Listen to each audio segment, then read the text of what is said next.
আজি ইয়াত উপস্থিত আছোঁ আমি যোৰহাটৰ মানুহৰ বিভিন্ন অঞ্চলৰ মানুহৰ যিটো ভইচ আৰু বিভিন্ন অঞ্চলৰ মানুহে শেহতীয়াভাৱে কৃত্ৰিম বানপানীত যেনেধৰণে তেওঁলোকৰ জীৱন আৰু সম্পত্তিৰ প্ৰতি ভাবুকি আহিছে সেই কথাটোক লৈ পেলাই আমি খুব উদ্বিগ্ন আৰু বিগত সময়ছোৱাত যোৰহাট পৌৰসভা অসম চৰকাৰ আৰু সংশ্লিষ্ট যিবিলাক বিভাগ আছে এই বিভাগসমূহত সংগঠিত হোৱা বিয়াগুম কেলেংকাৰীৰ পিছত জনসাধাৰণে কেনেধৰণে দুৰ্ভোগ ভুগিবলগীয়া হৈছে সেই কথাখিনিৰ সন্দৰ্ভত আজি এই প্ৰেছ কনফাৰেন্সখন কৰা হৈছে। আমি আহ্বান জনাইছোঁ যে যোৰহাটৰ যিসকল নতুনকৈ নাগৰিক হৈছে এজন ব্যক্তি পবিত্ৰ মাৰ্ঘেৰিটা 15 নম্বৰ ৱাৰ্ডত তেখেতে মাটি কিনি পেলাই যোৰহাটৰ নাগৰিক হৈছে আৰু 15 নম্বৰ ৱাৰ্ডত তেওঁ ইতিমধ্যেই বাসিন্দা হৈছে আৰু ভোটাৰো হৈছে। এতিয়া পবিত্ৰ মাৰ্ঘেৰিটা তাৰপিছত আমাৰ বিজেপি দলৰ সিদ্ধাংকু অংকুৰ বৰুৱা তেওঁৰ ঘৰৰ চোতালখন কালি পানী তেওঁৰ ঘৰৰ মানুহে কালি মোলৈ ফোন কৰিছে যে তেওঁ বিভিন্ন ঠাইত বান বিধ্বস্ত ৰাইজক শিৱসাগৰত যদিও সহায় কৰি আছে 10 নম্বৰ ৱাৰ্ড প্ৰয়াত মুখ্যমন্ত্ৰী তৰুণ গগৈ ঘৰৰ চোতালখনৰ ভিতৰত পানী তেওঁৰ যিটো পুৰণা ঘৰ সেই ঘৰটোত পানী সোমাইছে। গতিকে গৌৰৱ গগৈও যোৰহাটৰ নাগৰিক হিতেন গোস্বামীও যোৰহাটৰ নাগৰিক। গতিকে এইসকল লোক থকা অৱস্থাত পবিত্ৰ মাৰ্ঘেৰিটা মই 4জন মানুহৰ নাম ক'লোঁ, সিদ্ধাংকু অংকুৰৰ নাম ক'লোঁ, শান্তনু পূজাৰী যোৰহাট জিলা বিজেপিৰ শাসক দলৰ সভাপতি এই সকলোবিলাক মানুহ থকাৰ পিছতো সকলোবিলাক মানুহ আমাৰ চিনাকি মানুহ থকাৰ পিছতো কিয় যোৰহাটখন পানীত ডুবি থাকিব লগা হয় এই কথাটো আমি বিভিন্ন ধৰণে বিশ্লেষণ কৰিছোঁ আৰু কৰি পেলাই আমি দেখিছোঁ যে যোৰহাটত ভয়ানকভাৱে বিশেষকৈ পৌৰসভাত দুৰ্নীতি হৈছে। বিগত সময়ছোৱাত যোৰহাট পৌৰসভাত ড্ৰেইন বনোৱাৰ নামত আপোনাৰ 22 কোটিতকৈও বেছি পইচা খৰচ কৰা হৈছে যোৰহাটৰ 19টা ৱাৰ্ডত যোৱা 5টা বছৰত আৰু এইটো মই নথিগতভাৱে আপোনালোকক কৈছোঁ 22 কোটিৰ ওপৰত বিভিন্ন ৱাৰ্ডত ড্ৰেইন বনোৱাৰ নামত খৰচ হৈছে। যদি ড্ৰেইন বনোৱাৰ নামত 22 কোটি টকা খৰচ হৈছে তেনেহ'লে যোৰহাটখনটো পানীৰ তলত থাকিব নালাগিছিল। শেহতীয়াভাৱে আৰু এটা দুৰ্নীতি যোৰহাটত সংঘটিত হৈছে, এইটো সংবাদ মাধ্যমত বিভিন্ন সময়ত ওলায়ো আছে যে টুকুলাই খনন আৰু পৰিষ্কাৰৰ যিটো কথা সেই কথাটো মই প্ৰথমেই ক'ব বিচাৰিছোঁ। প্ৰথম কথা হ'ল টুকুলাইখন আজিৰ তাৰিখত আপোনালোকে সকলোৱে জানে এটা ডেড চেনেল, এখন মৃত নদী টুকুলাইখন আজিৰ তাৰিখত বোৱতী নদী নহয়, এখন মৃত নদীক যোৰহাট পৌৰসভাই কি কাৰণত খনন আৰু পৰিষ্কৰণৰ কামটো হাতত ল'ব লগা হ'ল এই সম্পৰ্কত দেখা গ'ল যে 15/11/2025 তাৰিখে ডি কুমাৰ এণ্ড কোম্পানী নামৰ গুৱাহাটীৰ এটা পাৰ্টিক ডি কুমাৰ কোন কিন্তু কোনেও নাজানে। পৌৰসভাত যদি আপুনি এজন ৱাৰ্ড সদস্যক সোধক যে হু ইজ ডি কুমাৰ এই কথাটো কিন্তু পৌৰসভাৰ কোনো সদস্যই ক'ব নোৱাৰে। ডি কুমাৰ এণ্ড কোম্পানী গুৱাহাটীৰ 15/11/2025 তাৰিখে তেওঁলোকক টুকুলাই খনন আৰু পৰিষ্কৰণৰ কাৰণে 5,25,57,920 টকা 5,25,57,920 টকাৰ এটা ৱৰ্ক অৰ্ডাৰ দিলে। ডি কুমাৰ বোলা মানুহজন কিন্তু যোৰহাটলৈ কেতিয়াও অহা নাই। তেওঁ যোৰহাটৰ দুজন ব্যৱসায়ী আগৰৱালা উপধাৰ্য হেৰি তেওঁলোকে আগতে চাউল চুৰ কৰি কৰা সম্পৰ্কত তেওঁলোকৰ বিৰুদ্ধে গোচৰো হৈছিল ট্ৰাক ষ্টেণ্ডৰ ওচৰৰ। তেওঁলোকক এই কামটো দি দিলে। সেই মানুহকেইজনে যোৰহাটত টুকুলাই খনন আৰু পৰিষ্কৰণৰ কামটো ল'লে।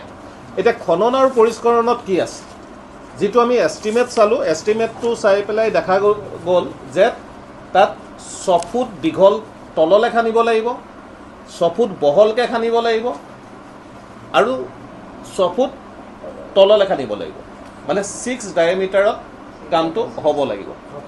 6 ফুট দ হ'ব লাগিব, 6 ফুট দীঘল হ'ব লাগিব, 6 ফুট বহল হ'ব লাগিব। এইটোৱে এষ্টিমেটটোত আছে। ক'ৰবাত 7 কিলোমিটাৰ দীঘল টোটেল যিটো ক'ৰবাত 6 ফুটটো 5.5 ফুটো হৈছে, ক'ৰবাত 3.5 ফুটো হৈছে আৰু ক'ৰবাত 4 ফুটো হৈছে। আটাইতকৈ ইণ্টাৰেষ্টিং কথা, মাৰোৱাৰীপট্টিৰ ওচৰত যিখন টোকলাই আছে সেই টোকলাইখনৰ তলত পকাৰ ৱাল আছে বুলি সেইখিনিত খনাটো বন্ধ কৰি থৈছে। মাৰোৱাৰীপট্টিৰ ওচৰত যিখন মানে আছে দলংখনৰ দাঁতিত, সেই দলংখন সম্পূৰ্ণ অবৈধ আৰু তাত তেওঁলোকৰ যিটো হেৰি এই সম্পৰ্কত মানে ড্ৰয়িংটো এইটো দলং আছে পাৰ হ'বৰ কাৰণে। এতিয়া যিটো এষ্টিমেট কৰা হ'ল, এই এষ্টিমেটটো কৰাৰ সময়ত অসম চৰকাৰৰ পৰা এটা স্পষ্ট নিৰ্দেশনা আছিলে যে এষ্টিমেট কৰা আৰু মনিটৰ কৰা সম্পৰ্কত PWD, water resource, SDC, civil মানে আমাৰ চাৰ্কল অফিচ সকলোকে লৈ পেলাই মনিটৰিং আৰু এক্সিকিউশ্যনটো হ'ব লাগে। কামৰ তদাৰকেই নহয়, কামটো কৰাৰ সম্পৰ্কটো জলসম্পদ ৰাজহ ডেপুটি কমিশ্যনাৰে যাক এপইণ্ট কৰে প্লাছ ৰাজহ জলসম্পদ PWD এই গোটেইখিনিক লৈ পেলাই আৰু তাৰ কাৰণে যদি কিবা এক্সপাৰ্ট অপিনিয়নো ল'ব লাগে সেই এক্সপাৰ্ট অপিনিয়নো তেওঁলোকে ল'ব লাগিব। এইটো 14 ফাইনেন্সৰ যিটো গাইডলাইন সেই গাইডলাইনটোত ক্লিয়াৰলি আছে। কিন্তু ইণ্টাৰেষ্টিং কথা, এই মানুহবিলাকক যেতিয়া তেওঁলোকে লোৱাৰ কথাটো আহিলে ৱৰ্ক অৰ্ডাৰ দিয়াৰ সময়ত আমাৰ লখিমী খাৰঘৰীয়া চেয়াৰপাৰ্চন আৰু পি নাথ নে কি আছিলে তেখেত এক্সিকিউটিভ অফিচাৰ আছিলে সেই সময়ত, ইয়াৰ আগৰজন পৰমানন্দ দাস, তেওঁলোকে এই মানুহবিলাকৰ কিন্তু কোনো অপিনিয়ন নলয় পেলাই টেণ্ডাৰখন খোলাৰ সময়ত খালি তেওঁলোকক এটা খবৰ দিলে আৰু চিঠিখনত তেওঁলোকে ইনফৰ্ম কৰিলে director municipal administration, vice chairman Jorhat পৌৰসভা, head assistant urban technical officer and executive engineer Jorhat municipality board and ward commissioner of municipality board. ইয়াত বাহিৰা মানুহ কাকো নক'লে। তাৰমানে আজি ৱাটাৰ ৰিচোৰ্চ বা PWD এই কথাটো তেওঁলোকে নজনালে যে এই কামটো হ'ব লাগিছিল, এইটো ৱৰ্ক অৰ্ডাৰ তেওঁলোকে নজনালে আৰু যিটো এক্সিকিউশ্যন হ'ল সেই এক্সিকিউশ্যনতো নকৰিলে। এতিয়া টোকলাইখন বোৱতী নৈ হিচাপে বোৱাই দিবলৈ এই এষ্টিমেটটোত কোনো ধৰণৰ বিধান নাই, তাৰমানে এষ্টিমেটটোতেই নাই। তাৰমানে টোকলাইখন যদি আপোনাৰ পূজাডুবিৰ ওচৰৰ পৰা আহি আমাৰ মালোৱালিত মালোৱালি নহয়, আমাৰ ৰজা মৈদাম ৰোড, JB ৰোডৰ একেবাৰে শেষৰ পইণ্টলৈ যোৱা যায়, তাৰ পৰা টোকলাইখন ক'ত গৈছে বিচাৰি নাপায় আপোনালোকে। তাৰ পৰা টোকলাইখন ক'ত গ'ল কোনেও বিচাৰি নাপায়। যদি বিচাৰি পোৱা নাযায় তেনেহ'লে এইটো এটা চূড়ান্ত অপচয় হৈছে, চূড়ান্ত অপচয় অফ পাব্লিক মানি। ইয়াত ৰাজহুৱা ধনৰ শৰাধ হৈছে। এই কথাটো আমাৰ প্ৰশ্নটো স্পষ্ট, এই কথাটো হিতেন গোস্বামীয়ে নাজানে নেকি? এই কথাটো বিধায়কগৰাকীয়ে গম নাপায় নেকি? এই কথাটো যোৰহাটৰ DCয়ে গম নাপায় নেকি? এই কথাটো অসমৰ চিফ মিনিষ্টাৰে গম নাপায় নেকি? সকলোৱে গম পায়। কিন্তু ঘটনাটো হৈছে এই কথাটো সম্পৰ্কত এই টোকোলাই পৰিষ্কৰণৰ পিছত তেওঁলোকে এই কামটো চোৱা চিতা কৰিবৰ বাবে তেওঁলোকে দুজন মানুহক দায়িত্ব দিলে। ৰাজেশ কুমাৰ বৰা কাৰ্যবাহী অভিযন্তা আৰু দ্বিতীয়জন হ'ল সহকাৰী কাৰ্যবাহী অভিযন্তা ৰূপম লাহন আৰু ৰাজেশ বৰাক দায়িত্ব দিলে আৰু দায়িত্ব দিয়াৰ পিছত ক'লে যে ইয়াৰ লগতে প্ৰতি 500 মিটাৰৰ ব্যৱধানত তেখেতসকলে কৰা কামৰ প্ৰতিবেদন নিম্ন স্বাক্ষৰকাৰীৰ হাতত দাখিল কৰিব লাগিব। প্ৰতি 500 মিটাৰ, তাৰমানে এভৰি 500 মিটাৰ্ছত কিমান কাম হৈছে তাৰ প্ৰতিবেদনটো লাগিব। এই প্ৰতিবেদনটো ৰাজহুৱা কৰিব লাগে। ৰাজেশ বৰা আৰু ৰূপম লাহনে দায়িত্ব দিছে পৌৰসভাই। এইটো 20/11/2025 অৰ্ডাৰ মতে তেওঁলোকে তাৰ পৰা কিমান মাটি উঠালে। আজি যদি টোকলাইখন 6 ফুট খনা হয় সেই মাটিখিনি ক'ত গ'ল সেইখিনি যোৰহাটৰ মানুহক দেখুৱাই দিব লাগে, যোৰহাটৰ সংবাদদাতাসকলক দেখুৱাই দিব লাগে, মিউনিচিপালিটিৰ চেয়াৰমেনে, যোৰহাটৰ বিধায়কে। সেই মাটিখিনি ক'ত গ'ল? এটা মাটিৰ পাহাৰ হ'ব। টোকলাই যদি 6 ফুটকৈ খনা হয় মাটিৰ পাহাৰ হ'ব। এই মাটিৰ পাহাৰটো ক'ত গ'ল? টোকলাই কোনো খনন হোৱা নাই। টুকলাইত কি কৰিছে, যিটো জাবৰ আছে সেই ফকলেণ্ডটো দি পেলাই জাবৰটো ঠেলি আছে, ছাইডতে ৰাখিছে। আকৌ যেতিয়া বৰষুণ আহি যায় তালৈ গুচি আহিছে। এতিয়া কথাটো হ'ল, এই যে কামটো হৈছে, এই কামটো কৰি ইতিমধ্যে 2.5 কোটি টকা লৈ গ'ল ডি কুমাৰেন কোম্পানীয়ে। 2.5 কোটি টকা লৈ গ'ল। যেতিয়া 2.5 কোটি টকা পে'মেণ্টটো হৈছিলে, ৱাটাৰ ৰিচোৰ্চৰ কিবা ক্লিয়াৰেঞ্চ দিছিলে, PWDয়ে কিবা ক্লিয়াৰেঞ্চ দিছিলে, বা অন্য কোনোবা বিভাগে ক্লিয়াৰেঞ্চ দিছিলে? কোনেও ক্লিয়াৰেঞ্চ দিয়া নাই। যিখিনি বিভাগক জড়িত কৰিব লাগিছিলে এজ পাৰ গাইডলাইন, কাকো কৰা নাই। নকৰি পেলাই পৌৰসভাৰ যিকেইজন ইঞ্জিনিয়াৰ আছে তেওঁলোকৰ, মই কোৱালিফিকেশ্যনটো লৈ পেলাই হেৰি কৰিব খোজা নাই, তেওঁলোকৰ qualification is all R junior engineer.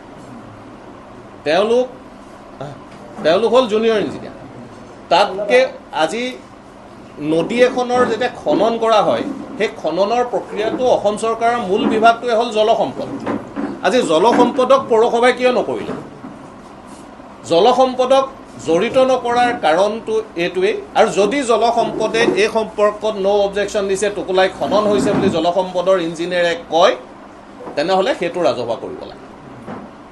কোনো আমি জনাত, মোৰ খবৰত জলসম্পদৰ কোনো মানুহে ইয়াত ন' অবজেকশ্যন দিয়া নাই, PWDৰ কোনো মানুহে দিয়া নাই।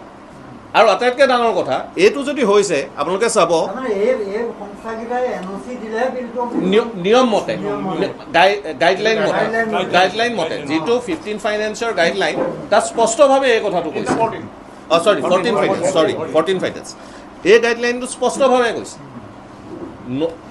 অপৰিকল্পিতভাৱে টুকুলাইখন যেতিয়া খান্দি দিয়া হ'ল, যোৰহাটৰ বিভিন্ন ঠাইত পানী উপচি পৰিল। Garmur, Lichubari, Borda Phukan road, 1 number ward, Borda Phukan ৰোডত এইবাৰ 41st টাইম পানী হৈছে, যিটো অৰূপ বৰুৱাৰ ঘৰৰ ফ্ৰণ্টৰ যিখিনি কথা।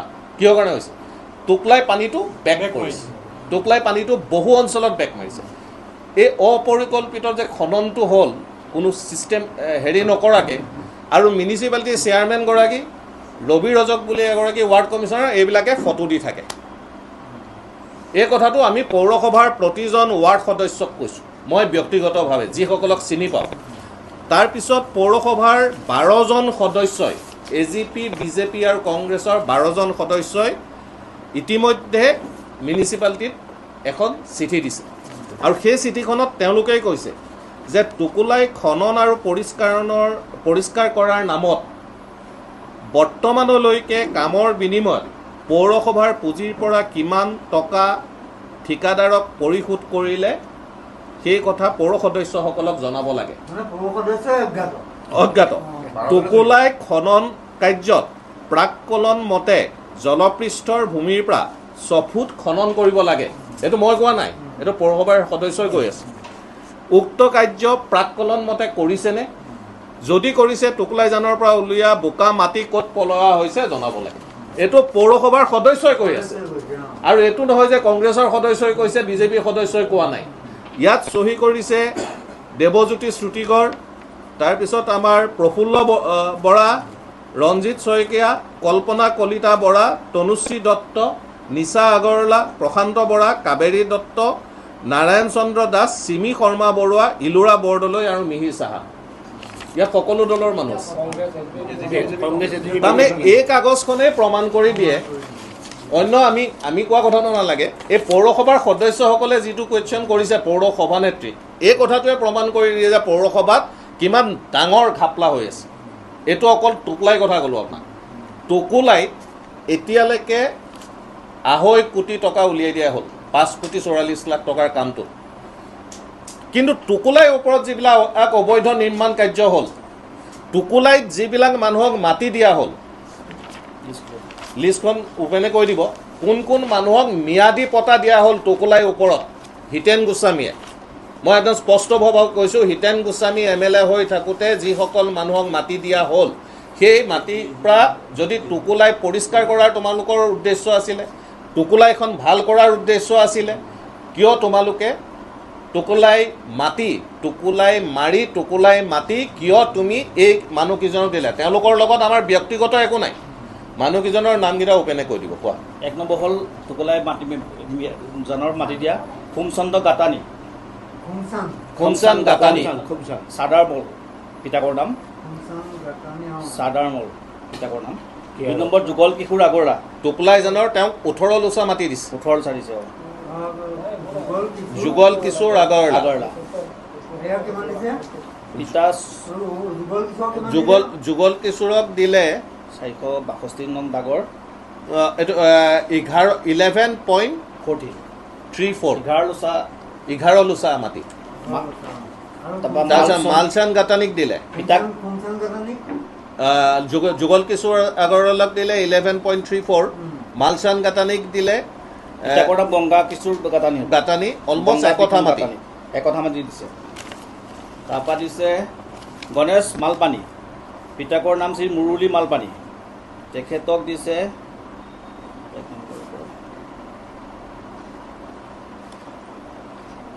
একঠা 1.3 লোচা। তাৰপৰা উপেন ঠাকুৰীয়া, চন্দ্ৰ নহয় পিতা শচীন্দ্ৰ ঠাকুৰীয়া, তেওঁকো প্ৰায় আধা কঠা মাটি দিছে। 2002 চনতে দিছে। এই মাটিখিনি যেতিয়া দিছিলে ম্যাদী পতা গোটেইখিনি এই যেতিয়া যিখন কমিটি আছিলে সেই কমিটিখনৰ হেৰি আছিলে হিতেন গোস্বামী, MLA আছিলে মানে 2001 পৰা 2005লৈকে। তেওঁৰ দিনত দিলে এইখিনি RTI কৰি পেলাই ওপেনে উলিয়াই পেলাই এই গোটেই তথ্যখিনি আমাৰ লগত আছে।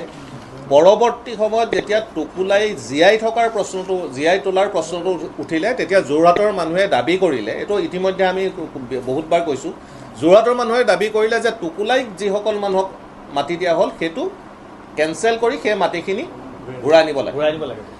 এতিয়া যদি টোকোলাই খননটো আৰম্ভ হয়, আপুনি পৌৰসভাৰ উপসভাপতিজনৰ ঘৰৰ বেক চাইডৰ পৰা আপোনালোকে জেগাটো চাব। পৌৰসভাৰ উপসভাপতিকে ধৰি কেইবাজনো সদস্যই টোকোলাই বেদখল কৰি আছে, তাত কনষ্ট্ৰাকশ্যন কৰিছে। ৰবি ৰজক তেওঁলোক দুজনে এই কাগজখনত চহী কৰা নাই, বাকী 12জনে কৰিছে।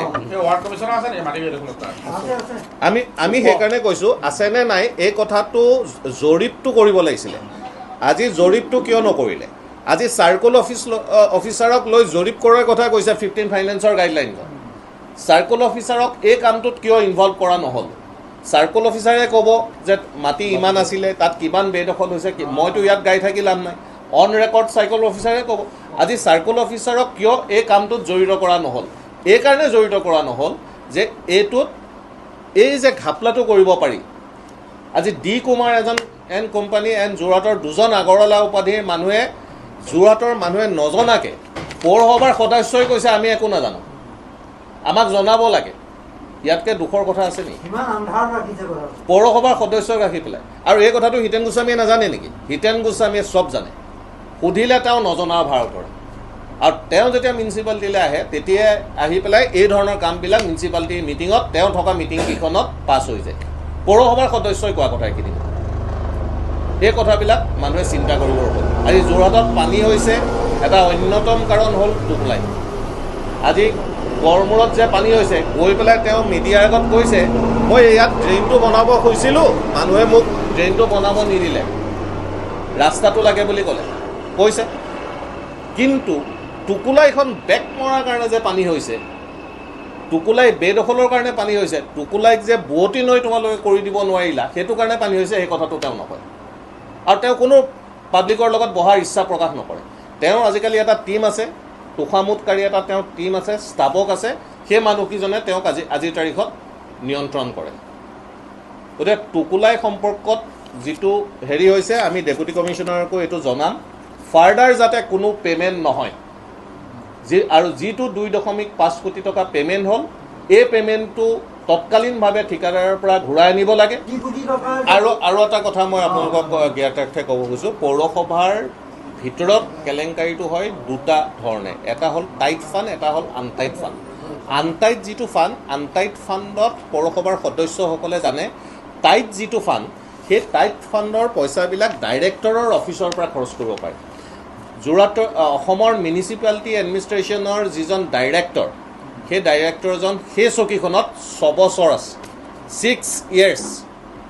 আৰু তেওঁ এনেকুৱা এটা চিণ্ডিকেট কৰি আছে যে পইচা যোৰহাটলৈ, আজিৰ তাৰিখত যোৰহাট পৌৰসভাত 40 কোটি টকা আছে, 40 crores, এটকা দুটকা নহয়, 40 কোটি টকা থকাৰ পিছত যোৰহাটৰ মানুহ কিয় পানীৰ তলত থাকিব লাগে? যিখিনি ড্ৰেইন বনালে, যোৰহাটত এতিয়া হ'বলৈ প্ৰতিযোগিতা চলে, যোৰহাটলৈ আহিবলৈ, যে যোৰহাটত কিয় প্ৰতিযোগিতা চলে সেইটো আপোনালোকে খবৰ কৰিলে গম পাব। যোৰহাট পৌৰসভাৰ এজন গাণনিক আছিলে, হিতেন গোস্বামীয়ে ক'লে ই বৰ বদমাছ মানুহ দেই, ইয়াক গুচাব লাগিব। সেইটোতো এতিয়াও মোৰ আপোনালোকৰ চবৰে মোবাইলত আছে। সেই মানুহজনক আজিলৈকে হিতেন গোস্বামীয়ে কিয় একো কৰিব নোৱাৰিলে? CM ভিজিলেন্সক কিয় হিতেন গোস্বামীয়ে কোৱাৰ সাহস গোটাব নোৱাৰিলে? তেওঁ আই বহিৰ্ভূতভাৱে কিমান পইচা কৰিছে। আটাইতকৈ যোৰহাটত ডাঙৰ কৰাপশ্যন যদি কৰি আছে পৌৰসভাৰ, সেই মানুহজনে কৰি আছে। মই নাম ক'ব খোজা নাই। এই মানুহজনৰ ওপৰত CM ভিজিলেন্সে তদন্ত কৰাৰ অৱকাশ আছে। পৰৱৰ্তী সময়ত এই কথাবিলাক আমি তথ্য সহকাৰে ক'ম। আৰু তেওঁ মুখ্য গাণনিক নহয়, গাণনিকৰ আগতে তেওঁক ক'লে যে ইয়াক গুচাব লাগে। সেইটো হিতেন গোস্বামীয়ে একদম ভিডিঅ'ত কৈছে, এইটো ওলাই আছে। ইজন যেতিয়া আহে, গুৱাহাটীৰ বিলাসী হোটেলত পাৰ্টি হয়, গুৱাহাটীৰ আটাইতকৈ 5 star 4 star হোটেলত যোৰহাটৰ বিলাকৰ পাৰ্টি হয়। যোৰহাটৰ কেইবাজন ঠিকাদাৰৰ লগত মিউনিচিপালিটি মেনেজ কৰে। এই লেভেলত পইচা আছে, নহ'লে আজি 5 star হোটেলত গুৱাহাটীত পাৰ্টি কৰিব নোৱাৰেতো। আপোনাক খবৰ কৰিলে গম পাব। পৌৰসভাৰ হিতেন গোস্বামী কিহত লাগি আছে? ইলেকশ্যনৰ সময়ত কংগ্ৰেছৰ ৱাৰ্ড কমিশ্যনাৰসকলক মেনেজ কৰি পেলাই ইলেকশ্যন জিকাত লাগি গ'ল। আজি কংগ্ৰেছৰ কোন কোন ৱাৰ্ড কমিশ্যনাৰে ৱাইন শ্বপ পাইছে আপোনালোকে খবৰ কৰক।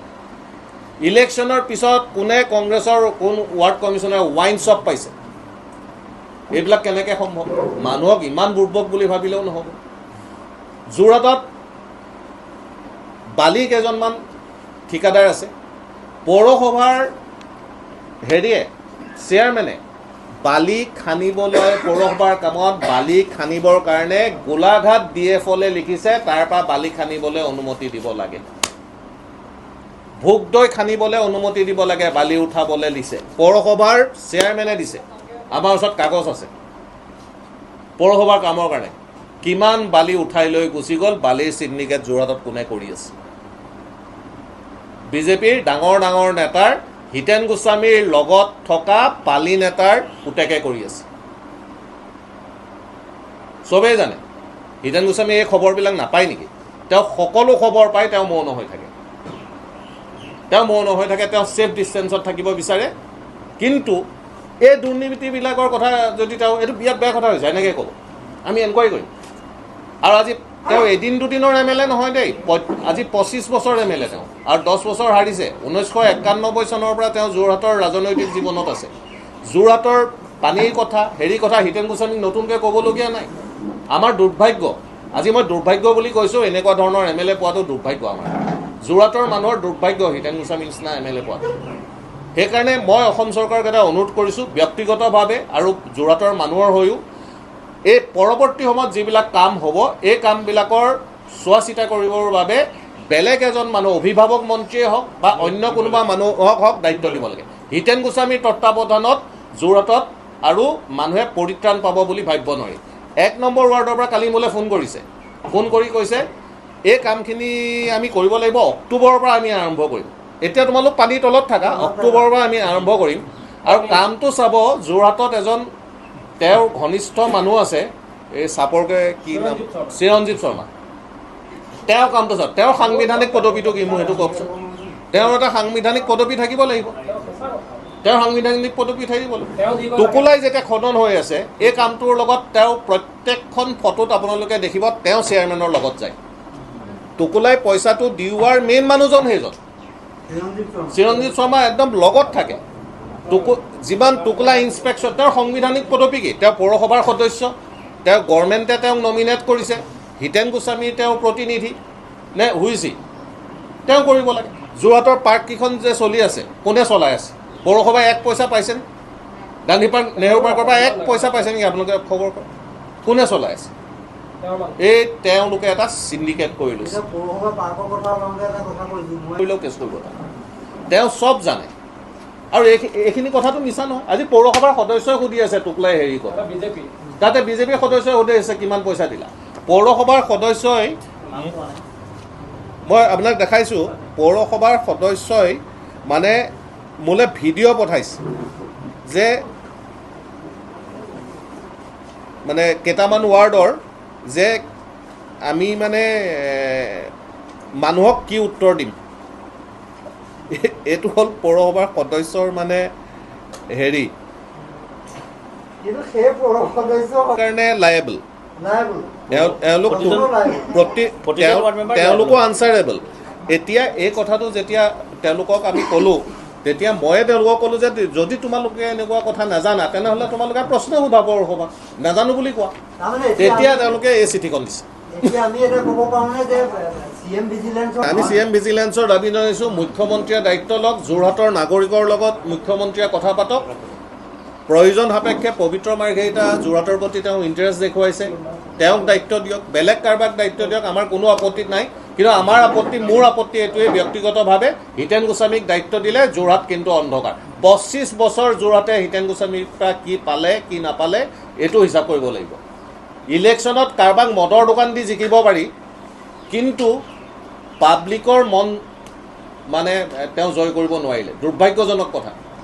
হিতেন গোস্বামীয়ে আজি কেইবছৰমানৰ আগতে আপোনালোকে জানিব বা হয়তো গৈছেও, আমাৰ এইটো কি এইটো হেৰি আছে পুখুৰীটোৰ পৰা যে এইটো কি তাৰকা গৃহত তেওঁ এখন ছেমিনাৰ পাতিছিলে ইয়াৰ আগৰ কাৰ্যকালটোত।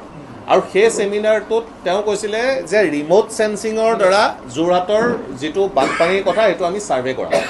আৰু তাত মুখ্য বক্তা আছিলে আমাৰ মহাকাশ বিজ্ঞানী, তেখেতৰ ককায়েকৰ ঘৈণীয়েক, তেখেতৰ নামটো মই পাহৰিছোঁ, তেখেতৰ পৰিবাৰৰ নামটো মানে জিতেন গোস্বামী ঘৈণীয়েক। তেওঁ আহমেদাবাদত থাকে আৰু তেওঁ ৰিম'ট চেন্সিঙৰ সহায়ত ছেটেলাইট মেপ কৰি যোৰহাটৰ পানী সমস্যাটো সমাধান কৰিম বুলি কৈছিল।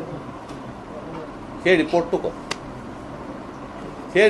ক'ত? আৰু সেই ছেটেলাইট মেপ কৰা মানুহজনে আজি বালি চিণ্ডিকেট কৰিবলৈ পৌৰসভাৰ সভানেত্ৰীয়ে দি আছে, তেওঁ নাজানে। আজি ছুপাৰ চাকাৰৰ নামত পইচা লৈ আছে, তেওঁ নাজানে। আজি টোকোলাই খননৰ নামত 2.5 কোটি টকা লৈ গ'ল, তেওঁ নাজানে। এই কথাবিলাকৰ তেওঁ আনচাৰ দিয়ক, নহ'লে মুকলি বিতৰ্ক কৰক আমাৰ লগত উইথ ডকুমেণ্ট। আমি কৈছোঁ, মই কৈছোঁ 50 লাখ টকা উলিয়াই নিলে, তেওঁ প্ৰমাণ কৰি দিয়ক আমি 50 লাখ টকা দিয়া নাই। মই কৈছোঁ 2.5 কোটি টকা উলিয়াই নিলে টোকলাই, তেওঁ প্ৰমাণ কৰক আমি দিয়া নাই। নে এনেকৈতো সদায় নহ'ব। আমি পৰৱৰ্তী সময়ত আৰু আমি বেছি কথা আজি ক'ব বিচাৰোঁ নহয়, বাকী কথাবিলাক আপোনালোকে জানেই। আৰু ড্ৰেইনবিলাক যেতিয়া সজা হৈছে, এই ড্ৰেইন বনোৱাত মই ক'লোঁ এটা সাংঘাতিক ঘোটালা হৈছে। পৌৰসভাত এটা চিণ্ডিকেট চলি আছে, কণ্ট্ৰেক্টৰৰ চিণ্ডিকেট, ৱাৰ্ড কমিশ্যনাৰসকল তাৰ লগত জড়িত আছে কম বেছি পৰিমাণে সকলো। আৰু বহু সময়ত ৱাৰ্ড কমিশ্যনাৰবিলাক নিজেই ঠিকাদাৰ বেলেগৰ নামত, এইটো কথা চবেই জানে, 4-5টাকৈ লৈ। গতিকে এই গোটেই কথাবিলাকৰ সম্পৰ্কত এনকুৱাৰী হ'ব লাগিব। ডেপুটি কমিশ্যনাৰ, আমাৰ দাবীটো হ'ল তৎকালীনভাৱে উইদিন 1 উইক ডেপুটি কমিশ্যনাৰে সকলো ডিপাৰ্টমেণ্টক লৈ এটা ফলপ্ৰসূ একশ্যন প্লেন যোৰহাটৰ ওচৰত দাঙি ধৰক। দৰকাৰ আমি মুখ্যমন্ত্ৰীকো সেই চিঠিখন দিম। আমাক একশ্যন প্লেন লাগে, কথা নালাগে। আলোচনা বহুত আলোচনা হ'ল।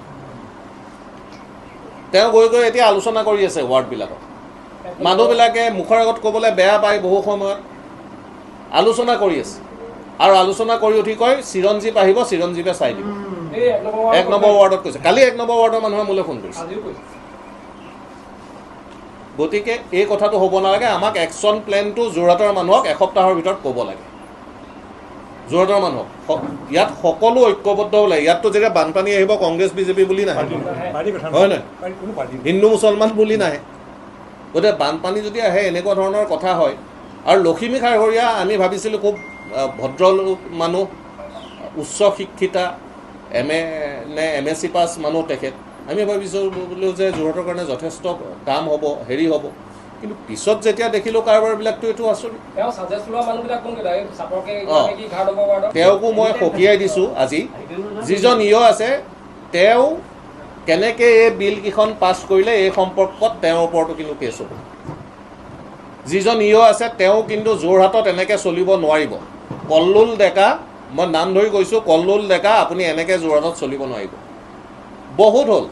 বহুত হ'ল সাংবাদিকে বহুত লিখিলে। আপোনালোকে এইটো নাভাবিব যে মানুহে অবজাৰ্ভ কৰা নাই। আপোনালোকে লিখা প্ৰতিটো কথা, প্ৰতিটো মন্তব্য যোৰহাটৰ মানুহে আপোনালোকক ধন্যবাদ জনাইছে। সংবাদদাতা আমাৰ কথাবিলাক যে আপোনালোকে কৈ আছে, আপোনালোক প্ৰত্যেকেই যে কৈ আছে, এই কথাটো প্ৰত্যেকজন মানুহে কিন্তু ৰাখিছে। মোৰ এইটো মোৰ অনুভৱ, আমি যিমান ফ্ৰেণ্ড চাৰ্কল হেৰিত আমি পাওঁ। আৰু এইবাৰ সেইকাৰণে আমি নেক্সট যদি এইটো কাম নহয়, আমি যোৰহাট পৌৰসভা, যোৰহাটৰ মানুহৰ হয়তো আমি ঘেৰাও কৰিম, হিতেন গোস্বামীক ঘৰৰ পৰা ওলাব নিদিওঁ। আজি কৈ দিছোঁ, এইবাৰ কৰিম, কৰাৰ সময় আহি গ'ল। কাৰণ এতিয়া যিটো এইটো স্থাপকৰ দ্বাৰা যোৰহাট নচলিব। স্থাপক দালালিৰ দ্বাৰা যোৰহাট চলিবলৈ দিয়া নহ'ব। তেওঁ এটা স্থাপক বাহিনী বনাই ল'ব, তেওঁলোকে আমাক ডিক্টেট কৰিব আৰু আমি পানীৰ তলত থাকিম, এইটো নচলিব। নিজে মোৰ 10 নং ৱাৰ্ডত ঘৰ, তৰুণ গগৈ ঘৰৰ সন্মুখৰ ঘৰ, মোৰ ঘৰত 4 ইঞ্চি পানী। মই পানী সিঁচি অহাৰ কাৰণে মই অহা দেৰি হ'ল। কিন্তু আমাৰ 55 বছৰ বয়সত আমি বৰষুণ বহুত দেখিলোঁ। কালি পৰহি যেতিয়া বৰষুণ দিছে ইমান এটা ডাঙৰ নহয় যে আমি 55 বছৰত যেতিয়া ডাঙৰ বেছি বৰষুণ দেখিছিলোঁ। তেতিয়াতো আমি এইটো কোনো ভোগা নাছিলে।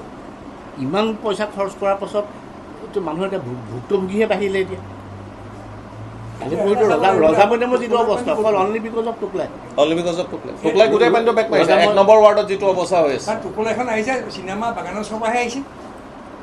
আজি চিনেমা বাগানৰ পৰা ওলাই আহিছে, তৰাজান কৰি ক'ৰ পৰা আহিছে, এইটো বাক্সুম ব্লকৰ চপাহে আহিছে এইখন। আৰু আপোনাৰ এইখন যে মহুৱাজান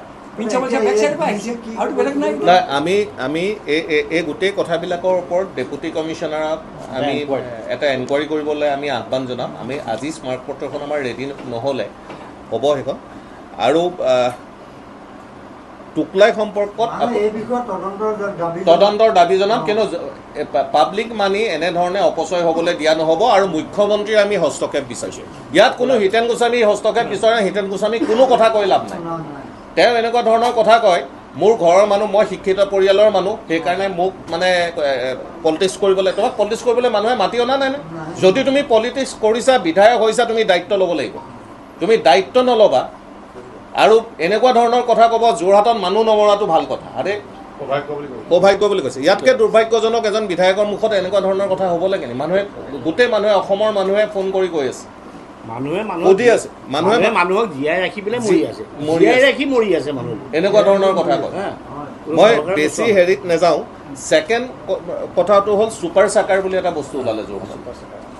ছুপাৰ চাকাৰে সদনৰ নামত পৌৰসভাৰ সদস্যই সুধিছে দেই, এই 12জন সদস্যই সুধিছে, সেইটোৰ পৰাই মই আৰম্ভ কৰিছোঁ যে ছুপাৰ চাকাৰে বৰ্তমানলৈকে কোন কোন ৱাৰ্ডৰ খনন কাৰ্য সম্পূৰ্ণ কৰিলে, ইতিমধ্যে কিমান টকা খৰচ হ'ল, এই সকলো বিৱৰণ আমাক জনাব লাগে। পাব্লিকে জনাটো বহুত দূৰৰ কথা, পৌৰসভাৰ মেম্বাৰকেইটাহে নাজানে যে ছুপাৰ চাকাৰত বৰ্তমানলৈকে কোন ৱাৰ্ডৰ, তাৰমানে 13 নম্বৰ ৱাৰ্ডত যে ছুপাৰ চাকাৰে কাম কৰিছে, এইটো 12 নম্বৰ 13 নম্বৰ ৱাৰ্ডৰ মানুহে নাজানে। আমি 13 নম্বৰ ৱাৰ্ডৰ মানুহ, মোৰ 12 নম্বৰটো ঘৰ আছে, আমি নাজানো, ৰাতি কৰে। দ্বিতীয়টো হ'ল চুইপিং মেচিন বুলি এটা বস্তু আছে। কালিও চুইপিং মেচিনৰ গাড়ীখন আহিছে। কালি যোৰহাটৰ যিটো অৱস্থা, কালিও সেই গাড়ীখন আহি এটা মানুহে আগে আগে ভিডিঅ' কৰি যায়, তাৰমানে তাত কিমান কাম হৈছে। এতিয়া ছুপাৰ চাকাৰ আৰু চুইপিং মেচিনৰ চাফাই কামৰ নামত বৰ্তমানলৈকে কিমান টকা পৌৰসভাই ঠিকাদাৰক আদায় দিলে তাৰ বিৱৰণ জনাব লাগে। এই প্ৰশ্নকেইটা আমাৰো প্ৰশ্ন। ছুপাৰ চেকাৰৰ কথা কওঁতে মই কওঁ, মই সেইদিনাখন এটা ৱাৰ্ড কমিশ্যনাৰক সুধিছিলোঁ, যোৱা 19 তাৰিখে যিটো মানুহে ভুগিলে আমাৰ সেইটো অঞ্চলতে অন্তত ড্ৰেইনৰ কাৰণে হ'ল। মই ৱাৰ্ড কমিশ্যনাৰক ক'লোঁ যে আপোনালোকে এইটো চাফা কৰাই দিয়কচোন। আমাৰ গাড়ী আহিছিলে নহয়, মানুহে আপত্তি কৰিলে। কোনে আপত্তি কৰিলে? কোনোবা আপত্তি কৰিলে, আমাৰ মানে তাৰ যিটো ইনচাৰ্জ তেওঁ আপত্তি কৰিলে, কেলে বোলে হাৰ্ট পেচেণ্ট আছে। আৰে হাৰ্ট পেচেণ্ট থকাৰ কাৰণে তুমি মেচিনটো নচলালা নাই। এতিয়া তোমাৰ প্ৰশ্নটোৰ উত্তৰটো ইয়াতে আছে। চিমি শৰ্মা বৰুৱা 10 নম্বৰ ৱাৰ্ডৰ ৱাৰ্ড কমিশ্যনাৰ, তেওঁ নিজে ইয়াত চহী কৰিছে, এইটো তেওঁ চহী, চিমি শৰ্মা বৰুৱা। এওঁক যিটো ওলটাই প্ৰশ্ন কৰিছে, কিন্তু এই কাগজখনত তেওঁ লিখিছে যে ছুপাৰ চাকাৰে বৰ্তমানলৈকে কোন কোন ৱাৰ্ডৰ নলা খনন সম্পূৰ্ণ কৰিলে, কিমান খৰচ হ'ল আমাক জনাব লাগে। এতিয়া ছুপাৰ চাকাৰ আৰু ছুইপিং মেচিনৰ কথাটো কৈ দিছোঁ। ছুপাৰ চাকাৰ এখন ইতিমধ্যে পলাশ চাংমাই অসম জাতীয়তাবাদী যুৱ ছাত্ৰ পৰিষদৰ তেওঁ একদম অপেনলি কৈ আছে যে এখন ছুপাৰ চাকাৰ গাড়ীত খৰচ হৈছে 1 কোটিৰ পৰা 80 লাখ, 80 লাখৰ পৰা 1 কোটি টকালৈকে খৰচ হৈছে। মিউনিচিপালিটিয়ে যিকেইখন গাড়ী কিনিছে গোটেই গাড়ীকেইখনৰ দাম হ'ল 5 কোটি টকাৰ ওপৰত, এখনত 2.5 কোটি টকা, মানে দুখন গাড়ীত 5 কোটি টকা। গাড়ীটো কিনাৰ উপৰিও তেওঁলোকৰ লগত 3 বছৰলৈ চুক্তি কৰিছে যে কামটো তেওঁলোকে কৰিব। এতিয়া মই গাড়ীখন কোম্পানীৰ পৰা কিনি ল'লোঁ, মই গাড়ীখন কিনি লোৱাৰ পিছত মোকে আকৌ গাড়ীখন ভাড়া দিছে। সেইটো পলাশ চাংমায়ে কোৱা কথা, মই নাজানো নে সেইটো কৈছে। কিন্তু এই ইমান দামী গাড়ী হ'ব নালাগে, 1 নম্বৰ কথা। আৰু যদি হয় বুলিও আমি মানি লওঁ, তেওঁলোকে কামটো কৰাৰ অৰ্থটো কি? এতিয়া সেই কথাটো মই ক'ব খুজিছোঁ। সেইখিনি কওঁ, যদি ইমান যদি চাউণ্ড পলিউশ্যন কৰে বা মানুহৰ যদি অপকাৰ কৰে, তো তেনে মিউনিচিপালিটিয়ে কিনিছিলে কিয়? যোৱা কিনিছিলে কিয়? 8 মাহত, 6 মাহৰ পৰা 8 মাহৰ ভিতৰত ছুপাৰ চাকাৰ আৰু ছুইপিং মেচিনে যোৰহাটত 50 লাখ টকাৰ ওপৰৰ পইচা মিউনিচিপালিটিৰ পৰা লৈ গৈছে। আজি যদি 50 লাখ টকা লৈ গৈছে ছুপাৰ চাকাৰে, তেনে যোৰহাটৰ এটা ৰাস্তাটো পানী হ'ব নালাগিছিলে, ক'তো ইমানকণ ধূলি থাকিব নালাগিছিলে। 6-7 মাহত, 6ৰ পৰা 8 মাহৰ ভিতৰত সেইটো অভিযোগ আমি ৰাইজৰ মুখত শুনিছোঁ দেই। তথ্যটো মোৰ ওচৰত নাই, আপোনালোকে মিউনিচিপালিটিৰ পৰা ল'ব। আৰু সেইটো পৌৰ সদস্যই সুধিছে কিমান পইচা দিলে আমাক কওক, তেওঁলোকেই নাজানে। আমিতো নিৰ্বাচিত পৌৰ সদস্যবিলাকে সুধি আছে, বিজেপিৰ পৌৰ সদস্যই সুধি আছে, কংগ্ৰেছৰ পৌৰ সদস্যই সুধি আছে, AJPৰ পৌৰ সদস্যই সুধি আছে যে এই কিমান পইচা দিলে আমাক কওক। পৌৰ সভানেত্ৰীক কৈছে কিমান পইচা দিলে। আমি গম পোৱা মতে 50 লাখৰ ওপৰ পইচা দিলে। মোৰ কথাটো মিছাও হ'ব পাৰে, যদি মিছা মিউনিচিপালিটিৰ চেয়াৰমেনে মিউনিচিপালিটিৰ হেৰিয়ে কওক যে এনেকুৱা ধৰণৰ এটা অভিযোগ আহিছে, আপোনালোকক আজি আমি মাতি অনাৰ কাৰণটো হ'ল এই কথাবিলাক ৰাইজে জানিব লাগে যে কি লেভেলত কৰাপশ্যন হৈ আছে, কি লেভেলত কৰাপশ্যন। অনন্দই লিখি আছে, ৰাতুলে লিখি আছে, আপোনালোক সকলোৱে ডেইলি নিউজ ওলাই আছে। তাৰপিছত এই ধৰণৰ কথাটো কিহৰ কাৰণে হৈছে? এই ধৰণৰ কথাটোতো হ'ব নালাগে। এই কথাটো এইটো কাৰণে হৈছে, ইয়াত এটা ডাঙৰ কৰাপশ্যন হৈ আছে। আৰু এই কৰাপশ্যনটো কৰাৰ মুখ্য মানুহগৰাকী আমি দোষাৰোপ কৰিম পৌৰসভাৰ সভানেত্ৰী। তেওঁৰ শ্বহীদ চেক হৈছে। আৰু ছেকেণ্ড মানুহজন হ'ল যোৰহাটত বৰ্তমান যিজন ইঅ' আছে কল্লোল ডেকা, হি ইজ অভাৰ স্মাৰ্ট। স্মাৰ্টনেছটো ভাল, তেওঁ অভাৰ স্মাৰ্ট। তেওঁক যেতিয়া মই সুধিলোঁ, তেওঁ কয় যে টিয়াৰ ফুকন ৰোডৰ ড্ৰেইনত বোকা নাই, আমি টোটেল হেৰি কৰিছোঁ, চাফা কৰিছোঁ। কৈছে কিমান টকাৰ বিল দিলে? বিল দিয়াটো তেওঁ নকয়, বিল দিয়াৰ কথাটো নকয়। 27 লাখ টকা বিল টিয়াৰ ফুকন ৰোডত লৈ গ'ল, ছুইপিং মেচিন আৰু হেৰিয়া 27 লাখ। মই তেওঁক ক'লোঁ যে 6000 লেবাৰে এদিন যদি কাম কৰে 400 টকা হিচাপত, মিউনিচিপালিটিৰ যিটো ৰেট 24 লাখ টকা হয়। 6000 মানুহ মোক যদি দি দিয়ে, মই চাফা কৰি দিম, ইমানকণ বোকা নাথাকে। এই কামটোত যদি খৰচ হৈছে হাৰ্ডলি 2 লাখ হৈছে, আৰু 2-3 লাখৰ টকা হৈছে, আৰু বিল লৈ গৈছে 50 লাখ। এতিয়া ছুপাৰ চাকাৰ আৰু ছুইপিং মেচিন সন্দৰ্ভতো এটা ডিটেইলছ এনকুৱাৰী কৰিব লাগে।